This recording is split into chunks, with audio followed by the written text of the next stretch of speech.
Welcome to the channel people teacher. इस video में हम कवर करेंगे CTET previous year question paper को। और ये जो प्रीवियस ईयर क्वेश्चन पेपर होगा हमारा वो ईवीएस से होगा। और ये पेपर हमारा 21 फरवरी 2016 का पेपर है। यहाँ पर हम एनवायरमेंटल साइंस स्टडीज़ के जो है एमसीक्यू को कवर करेंगे। तो ईवीएस का पार्ट जो होता है इसमें आप देखते हैं कि ये जो है एनवायरमेंटल स्टडीज़ होता है, ना कि एनवायरमेंटल साइंस होता है। एनवायरमेंटल साइंस जो है वो हायर के लिए जो है लिखा जाता है यहाँ पर। तो 12th लेवल के लिए यहाँ पर हम एनवायरमेंटल साइंस पढ़ते हैं और प्राइमरी लेवल के लिए यहाँ पर हम एनवायरमेंटल स्टडीज़ को स्टडी करते हैं। और साथ ही साथ ईवीएस जो है एक इंटीग्रेटेड फॉर्म होता है यहाँ पर ईवीएस का, एसएसटी का और साइंस का। तो इस तरह से आइए स्टार्ट करते हैं क्वेश्चंस को। इस तरह से यहाँ पर ईवीएस का क्वेश्चन पेपर आया था 21 फरवरी 2016 में। आइए स्टार्ट करते हैं फर्स्ट क्वेश्चन से। 61 नंबर पे फर्स्ट क्वेश्चन आया था यहाँ पर। निम्नलिखित में से कौन सा कथन आकलन प्रक्रिया यानी कि असेसमेंट के लिए सबसे कम उपयुक्त है। यहाँ पर आकलन करना है, अगर असेसमेंट करना है तो उसमें सबसे कम महत्वपूर्ण क्या होगा। फर्स्ट आ जाता है कि बच्चे को निजी विवरण और व्यक्ति पृष्ठपोषण यानी कि फीडबैक देना वांछनीय अभ्यास है। तो ये यहाँ पे रॉन्ग स्टेटमेंट होता है।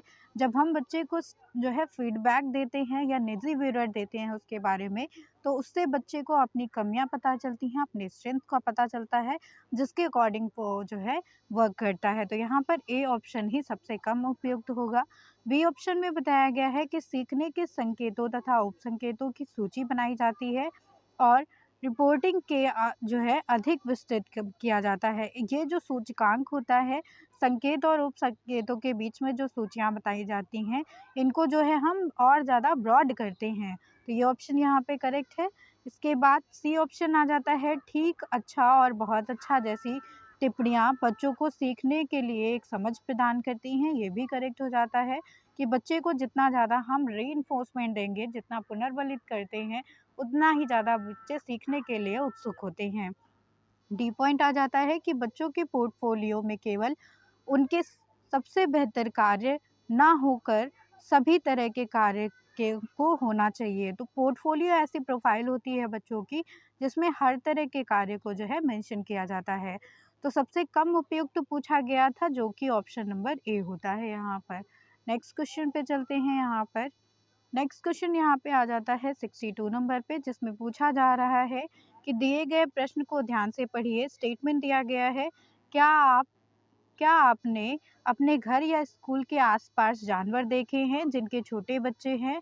अपनी नोटबुक में उनके बारे में लिखिए, उनके नाम लिखना है। तो आपको अपने परिवेश के आसपास मतलब बच्चों के लिए ये स्टेटमेंट दिया गया है कि अपने आसपास जो भी आप जो है जानवर देखते हैं, जो बच्चे देते हैं, उनको जो है सूचीबद्ध करना है यहाँ पर। तो इस प्रक्रिया में इस प्रश्न के माध्यम से किस प्रकरण प्राक्रमण कौशल का आकलन किया जाएगा। तो यहाँ पर बच्चों को जो है अवलोकन करना है और साथ ही साथ जो है सूचीबद्ध करना है, यानी कि रिकॉर्डिंग करनी है। तो यहाँ पे डी ऑप्शंस के लिए करेक्ट हो जाता है कि बच्चे का अवलोकन देखेंगे और रिकॉर्डिंग की क्षमता जो है यहाँ पे जांची जाएगी। डी ऑप्शन करेक्ट हो जाता है। नेक्स्ट क्वेश्चन यहाँ पे आ जाता है, पर्यावरण अध्ययन में अंतःविषयी प्रकृति पर्यावरणीय मुद्दों को डैश द्वारा संबोधित करती है। तो अंतःविषयी जो प्रकृति है ईवीएस की, वो किसके द्वारा संबोधित की जाती है। तो यहाँ पर विज्ञान आप जानते हैं, साइंस इसमें शामिल होता है, एसएसटी शामिल होता है, सामाजिक विज्ञान, और साथ ही साथ ईवीएस इसमें शामिल होता है। इसके विषय वस्तु तथा पद्धति का प्रयोग किया जाता है। तो ये इंटीग्रेटेड फॉर्म होता है। ईवीएस जो है एक तरह से एनवायरमेंटल स्टडीज़ एक तरह से इंटीग्रेटेड फॉर्म होता है साइंस का, एसएसटी का और ईवीएस का। तो डी ऑप्शन यहाँ पे करेक्ट हो जाएगा। नेक्स्ट क्वेश्चन आ जाता है, कक्षा 5 आ के शिक्षक एक सवाल देते हैं। बच्चों को सवाल दिया जाता है कि पेड़ों के 5 लाभ बताइए यहाँ पर। जबकि कक्षा 5 बा में शिक्षक एक सवाल देते हैं कि क्या होगा अगर धरती पर कोई पेड़ ना हो। तो इन दोनों सवालों की प्रकृति क्या है यहाँ पर। तो यहाँ पर फर्स्ट जो आंसर है वो मुक्त अंक वाला अभिसारी जो है क्वेश्चन हो जाता है। यहाँ पर पेड़ों के 5 लाभ जिसमें से बताने हैं, तो यहाँ पर मुक्त अंत वाला क्वेश्चन हो जाएगा क्वेश्चन नंबर फर्स्ट जो दिया गया है कि पेड़ों के 5 लाभ बताने हैं। तो ये डाइवर्जेंट थिंकिंग पे बेस्ड हो जाएगा। एक बच्चा कई सारे जो है या अलग-अलग तरीके के लाभ बता सकता है, यहाँ पर इसका कोई जो है फिक्स्ड आंसर नहीं होगा। जब फिक्स्ड आंसर नहीं होता है तो उसको हम मुक्त अंत वाला प्रश्न कहते हैं। अभिसारी चिंतन पे बेस्ड होगा ये डाइवर्जेंट थिंकिंग पे। और उसके साथ-साथ फिर यहाँ पे बंद अंत वाला प्रश्न जो होगा वो आ जाता है, क्या होगा अगर धरती पर कोई पेड़ ना हो? तो यहाँ पर जीवन जो है संभव नहीं होता है। तो इसका अंतर जो है, इस पे जो सोच होगी बच्चों की वो अपसारी चिंतन की रहेगी। तो यहाँ पर बी ऑप्शन इसके लिए करेक्ट हो जाता है। नेक्स्ट क्वेश्चन यहाँ पे आ जाता है, कक्षा 1 में ईवीएस में शिक्षार्थियों के आकलन के बारे में निम्नलिखित में से कौन सा कथन सत्य है? तो क्लास फर्स्ट में ईवीएस का अगर आकलन करना है स्टूडेंट्स का, तो आप कैसे करेंगे? यहाँ पर मौखिक परीक्षाएं लेंगे, क्योंकि हो सकती हैं बच्चे लिखने में जो है सक्षम ना रहें। तो यहाँ पर ओरल टेस्ट लिया जाता है, जो कि करेक्ट ऑप्शन हो जाता है। सेकेंड है ड्राइंग, क्योंकि बच्चों को इसमें जो है आनंद आता है, ये भी ऑप्शन करेक्ट हो जाता है कि बच्चों का असेसमेंट करने के लिए यहाँ पर उनके ड्राइंग का जो है सहारा लिया जाता है।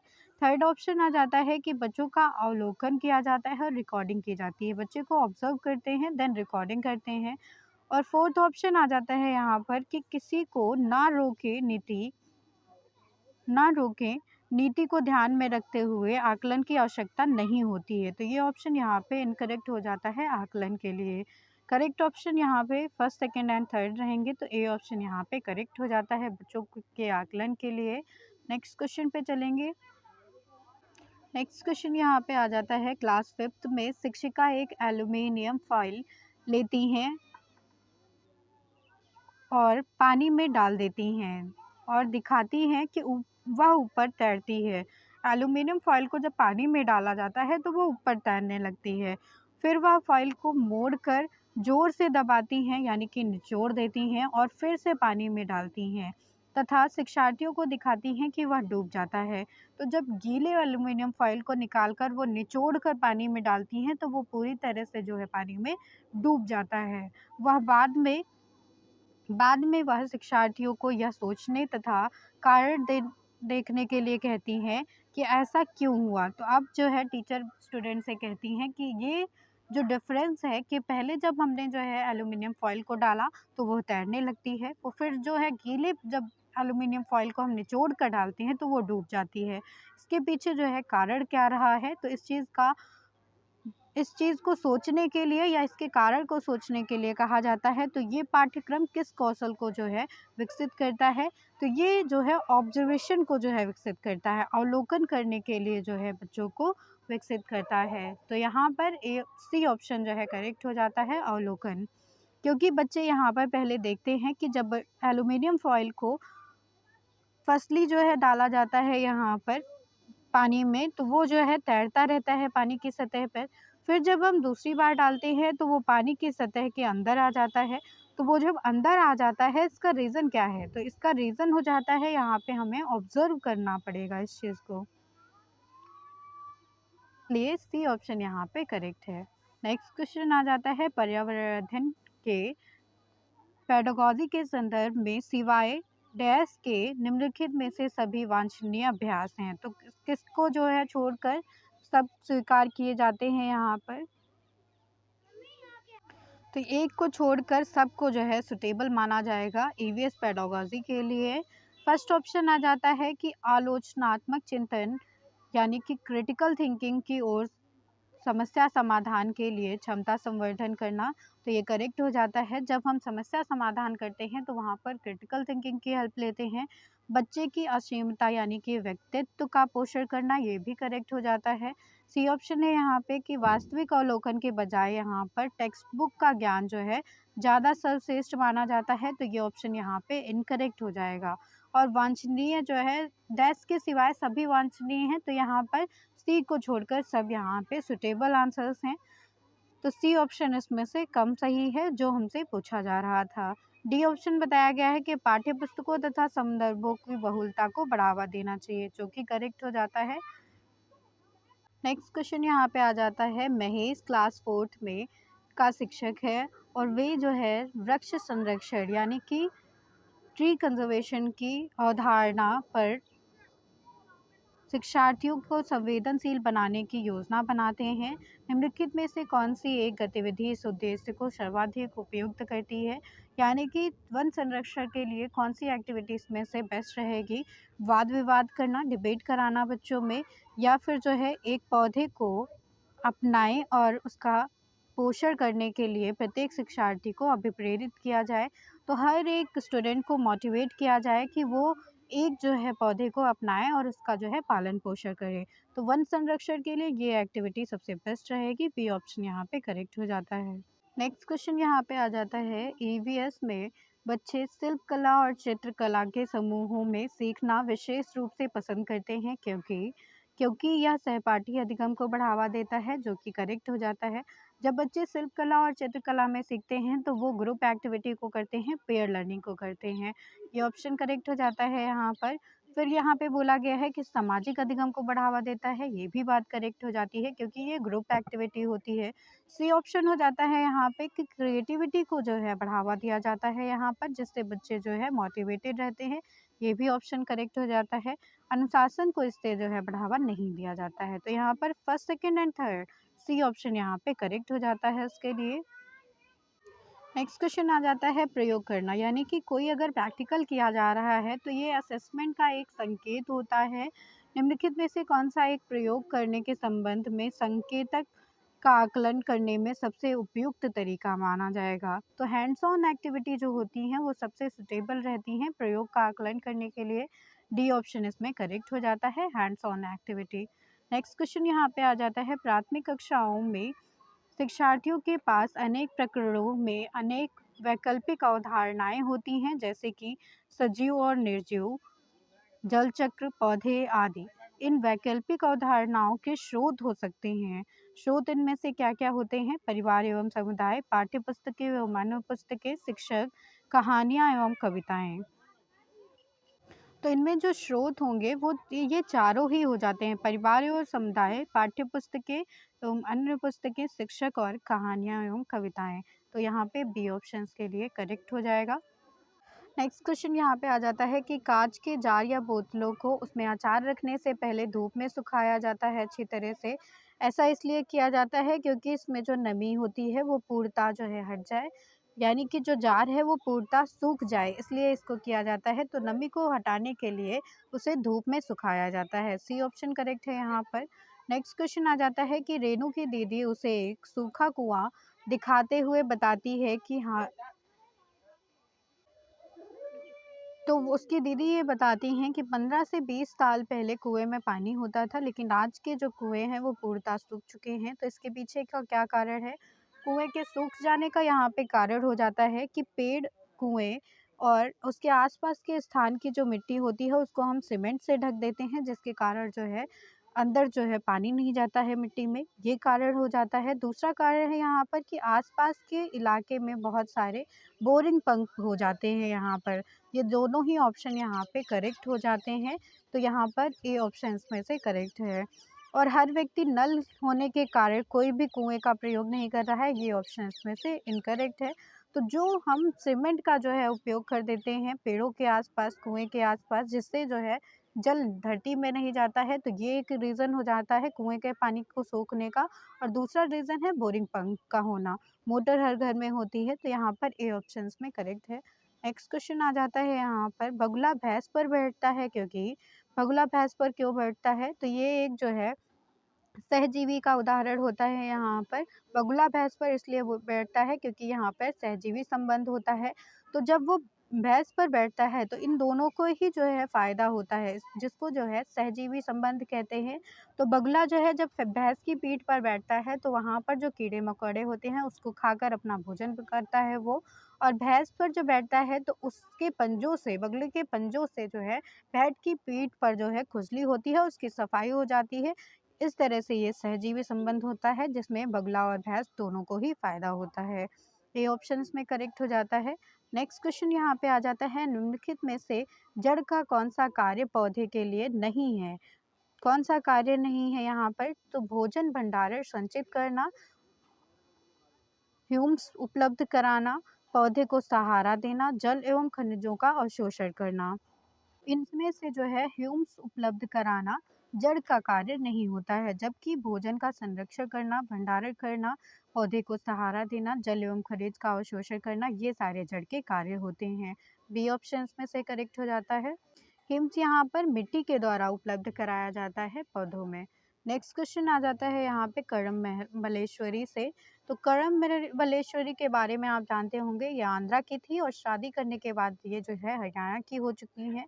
ये जो है वेट लिफ्टर है यहाँ पर। देखते हैं ऑप्शंस में। यह एक अंतर्राष्ट्रीय ख्याति प्राप्त भारोत्तोलक यानी कि वेट लिफ्टर है, जो कि करेक्ट ऑप्शन हो जाता है। वह कर्नाटका की थी, तो ये ऑप्शन यहाँ पे इनकरेक्ट हो जाता है। ये आंध्रा की हैं, आंध्र प्रदेश की हैं। और यहाँ पर उसने अपने नाम बहुत से रिकॉर्ड बनाए हैं और वह 130 किलोग्राम तक का भार उठा सकती हैं और 12 वर्ष की आयु में थी ये, तभी से वह भार उठाने लगी थी, भार उठाने का अभ्यास करने लगी थी। तो यहाँ पर सेकेंड ऑप्शन इनकरेक्ट है, बाकी सारे ऑप्शन यहाँ पे करेक्ट हो जाते हैं। 12 साल की उम्र से ये अभ्यास कर रही हैं, 130 किलोग्राम तक का भार उठा सकती हैं ये, कर्नाटका की ना होकर आंध्रा की हैं ये, और वेट लिफ्टर हैं। इन्होंने 29 जो है मेडल जीते हैं यहाँ पर। तो ये सारे पॉइंट्स कुछ महत्वपूर्ण हो जाते हैं कड़म मलेश्वरी के बारे में, जो कि एक फेमस पर्सनालिटी है यहाँ पर वेट लिफ्टर के तौर पर। नेक्स्ट क्वेश्चन पे चलेंगे हम। तो ये देखिए, ये सारे इंपॉर्टेंट पॉइंट्स यहाँ पे बताए गए हैं। अंतर्राष्ट्रीय ख्याति प्राप्त ये महिला है कड़म मल्लेश्वरी, भारोत्तोलक के नाम पर जानी जाती हैं, वेट लिफ्टर के नाम पर। इनका जन्म जो हुआ था वो 1 जून 1975 में आंध्रा में हुआ था। और कड़म मल्लेश्वरी 2000 वर्ष से ग्रीष्मकालीन ओलंपिक सिडनी ऑस्ट्रेलिया में जो है 240 किलोग्राम यानी कि 110 किलोग्राम स्नैचिंग में और 130 किलोग्राम क्लीन और जर्क में जो है उठाती थी भार। भारतीय जो है रिकॉर्ड इन्होंने दर्ज किया है यहाँ पर। 12 वर्ष की आयु से ये भारोत्तोलक की प्रैक्टिस यहाँ पे कर रही हैं। नेशनल चैंपियन के नाम से जानी जाती हैं। 7 बार नेशनल चैंपियन ये रह चुकी हैं। नेक्स्ट क्वेश्चन यहाँ पे आ जाता है, सीढ़ीदार कुएं अथवा बावली जो है, बावड़ी जिसको कहते हैं, जिसमें जल का संरक्षण किया जाता है, किससे संबंधित है यहाँ पर? तो आपको इसमें करेक्ट आंसर देना है। तो यहाँ पर आप जानते हैं जो सीढ़ीदार कुएं या बावड़ी होते हैं, उसमें ऐसे सीढ़ी नुमा जो है दीवारें बनी होती हैं, जिसमें जो है जल को संरक्षित किया जाता है। तो फर्स्ट ऑप्शन यहाँ पे आ जाता है कि ये जल भंडारण और संरक्षण की एक पारंपरिक व्यवस्था होती है, जो कि करेक्ट ऑप्शन हो जाता है। तो ये जो है एक ट्रेडिशनल जो है व्यवस्था है यहाँ पर। बी आ जाता है कि सामुदायिक स्रोत के रूप में इसको यूज़ किया जाता है, जो कि करेक्ट हो जाता है यहाँ पर। सी हो जाता है यहाँ पर कि उनका निर्माण मुख्यतः वर्षा रहित राज्यों में किया जाता है, ये भी करेक्ट हो जाता है। तो वर्षा रहित जो राज्य हैं वहाँ पर सीढ़ीदार कुएं या बावड़ी का निर्माण किया जाता है, और ये केवल दूषित जल के लिए होता है, जो कि ऑप्शन यहाँ पे इनकरेक्ट है। तो first second and third option यहाँ पे करेक्ट हो जाते हैं, जो कि बी ऑप्शन में आता है। तो बी ऑप्शन यहाँ पे करेक्ट ऑप्शन है। नेक्स्ट क्वेश्चन यहाँ पे इम्पोर्टेंट क्वेश्चन आ जाता है चित्रकला से। तो वर्ली पारंपरिक कला एक वर्ली जो है ये एक पारंपरिक कला का प्रकार होता है यहाँ पर। तो वर्ली नामक किस राज्य से जो है ये चित्रकला ली गई है? यहाँ पर महाराष्ट्र करेक्ट आंसर हो जाता है। महाराष्ट्र की चित्रकला है वर्ली चित्रकला। ए ऑप्शन यहाँ पे करेक्ट हो जाता है इसके लिए। तो यहाँ पर वर्ली जो है वो एक आदिवासी समुदाय की कला होती है, और ये स्थान जो है मुंबई में स्थित है, महाराष्ट्र में। और पश्चिम बंगाल, पश्चिम भारत की जो है ये बड़ी जनजाति मानी जाती है, वर्ली जनजाति। नेक्स्ट क्वेश्चन यहाँ पे आ जाता है, तमिलनाडु के निकटवर्ती या समीपस्थ राज्य यहाँ पे बताने हैं।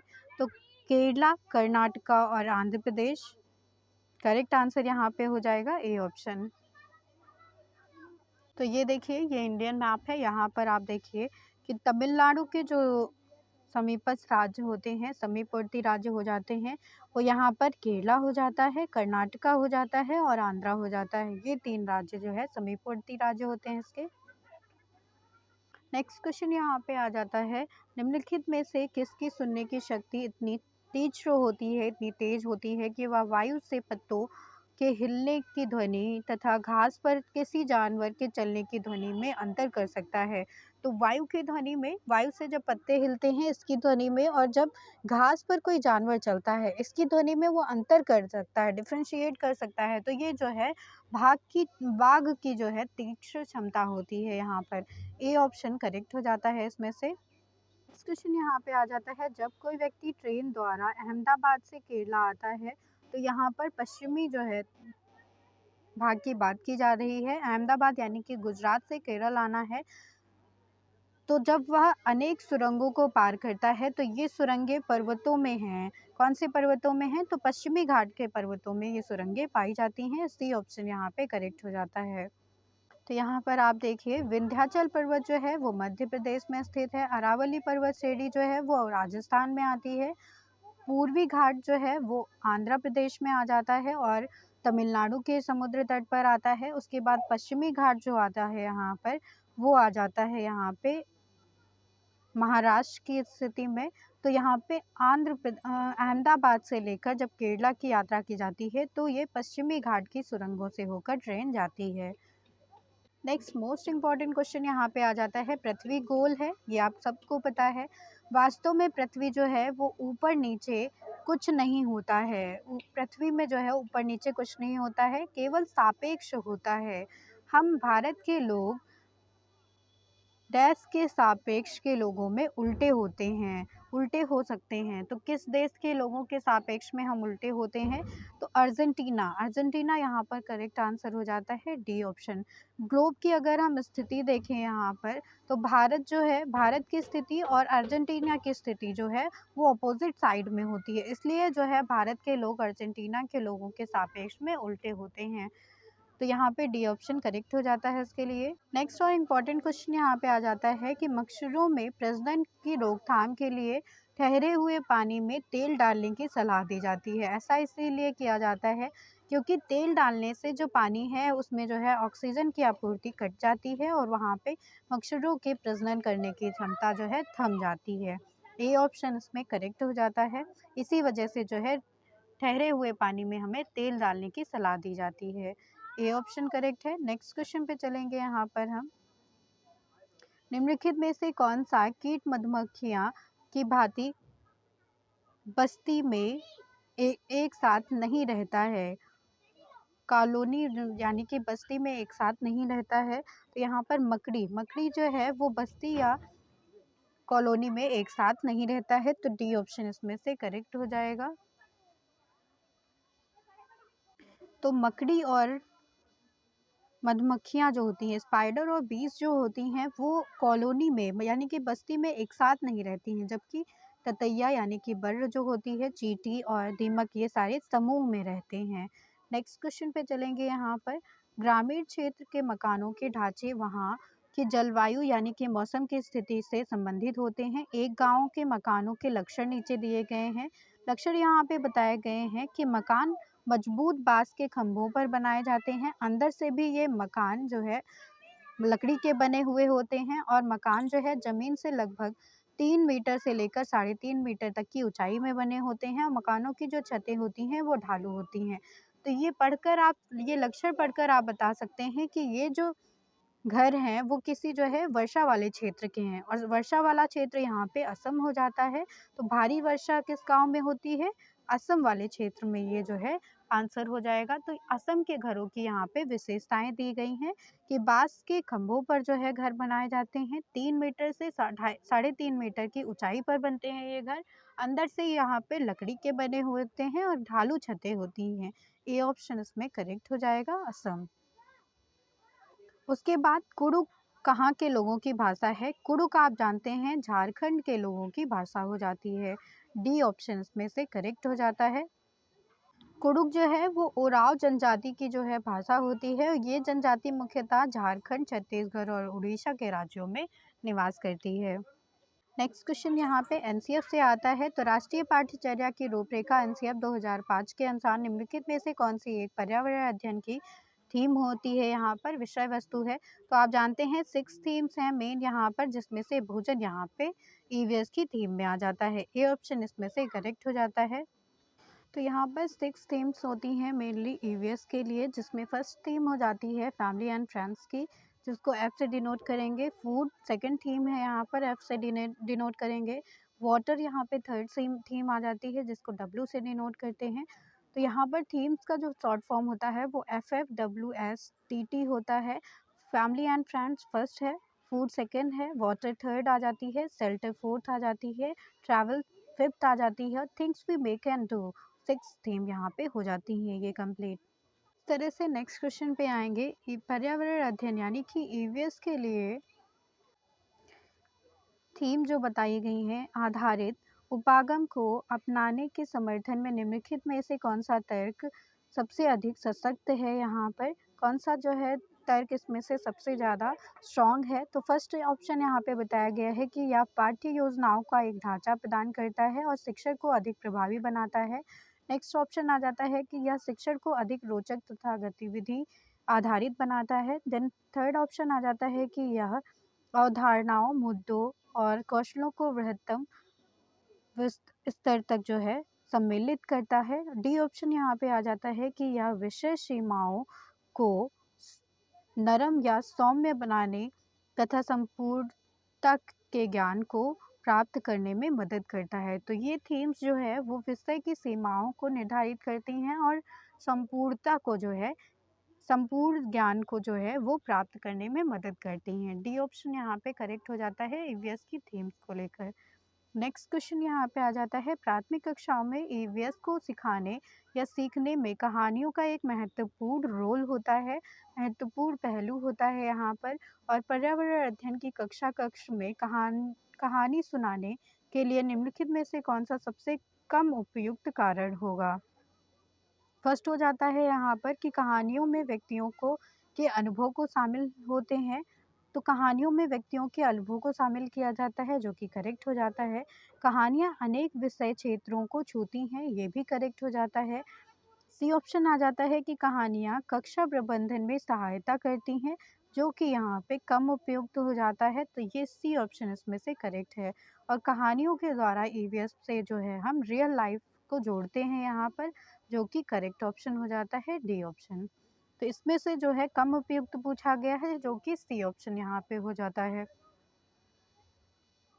नेक्स्ट क्वेश्चन यहाँ पे आ जाता है पर्यावरण अध्ययन पाठ्य पुस्तक की विषय वस्तु है। विषय वस्तु क्या होती है। परिभाषाओं तथा व्याख्यानों को दूर रखना या फिर रट कर सीखने को प्रोत्साहित करना।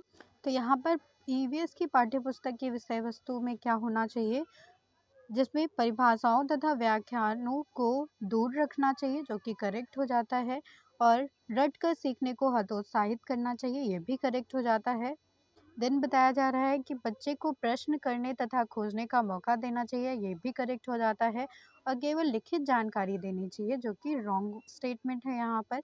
तो first second and third option correct है यहाँ पर, जो कि डी ऑप्शन दिखाता है। तो डी ऑप्शन यहाँ पे करेक्ट हो जाता है ईवीएस की टेक्स्ट बुक के लिए। तो इस तरह से यहाँ पर आपको 30 क्वेश्चंस कराए गए ईवीएस के लिए। थैंक यू एवरीवन, पढ़ते रहिए और सीखते रहिए।